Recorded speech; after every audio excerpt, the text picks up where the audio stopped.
on, let's go check out Vanderlust.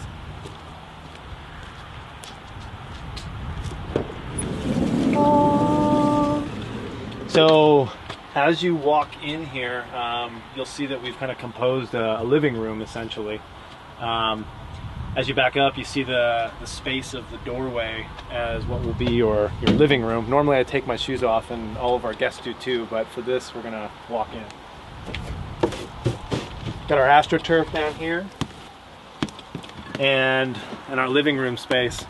So we created this whole space as a work and play vehicle. So I'd be able to run my contracting business from Tampa, and when I went away, I'd be able to put all of my play toys in here and kind of go off wherever, wanderlusting around.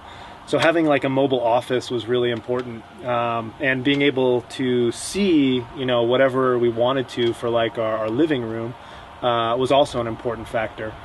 The next thing that kind of helped with the decisions that we made with this were what kind of activities we wanted to do. And climbing, biking being the primary one, as you'll see in a little bit.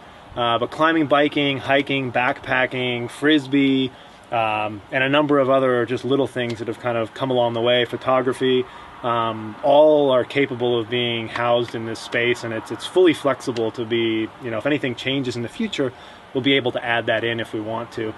But in the living room here, we got some cool stuff happening, and this table for one is very, very flexible. So this rotates 360 degrees and gives me a eating station, workstation for my laptop. This will raise up, you know, if you want an extra height out of it. This whole top piece actually comes off, which we'll kind of do here.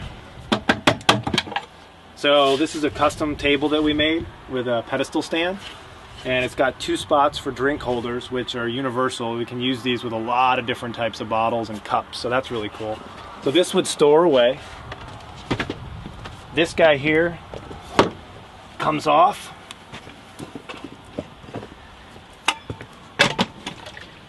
And now we've got a sleeping area for a third person. So this is actually a pretty comfortable couch. And usually the feet will go that way though, and your pillow will be down here. But it's super cushy, super comfortable.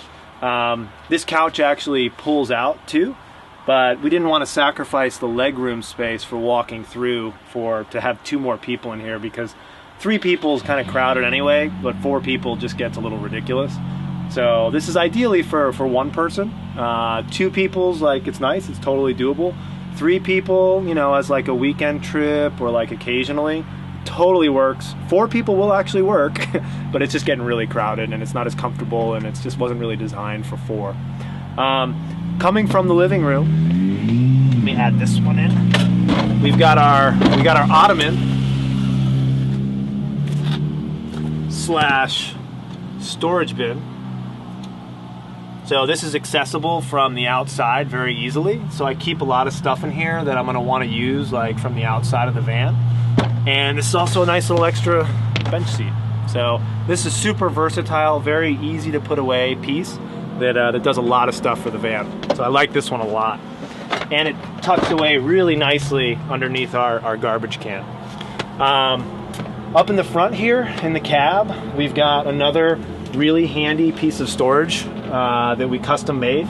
This piece mounts, and it looks a lot like, it's got the same theme as our desk table, but this mounts to the chassis of the chair, and this just gives us a lot of flexibility with like having stuff next to you while you're driving. So this gives me all my water, it gives me a bunch of food, and whatever other little knickknacks and things that I want to store there, so I have it right at my side while I'm driving. So that's nice to have. Coming up to our curtains, this is a great one because this helps keep a lot of the sun out. These curtains are not only for privacy, but they also double as a radiant barrier. So you see this fabric here? This is going to reflect all of the heat that builds up from the glass inside the cab. So when we pull this across here, we still have access to our garbage bin, which is cool. That's actually really handy. When this chair is flipped around because it rotates, our garbage is like way out of the way, and it's kind of a pain to get to. So little conveniences like that we really thought out in the layout of this space. So With this closed and the curtains on the side windows, so we got windows on the left passenger side and driver side. With the curtains closed, it keeps the temperature in here about probably 15 to 20 degrees cooler. I haven't actually checked that, but having left them open one day, it was brutal. So huge difference in temperature with the radiant barrier on there.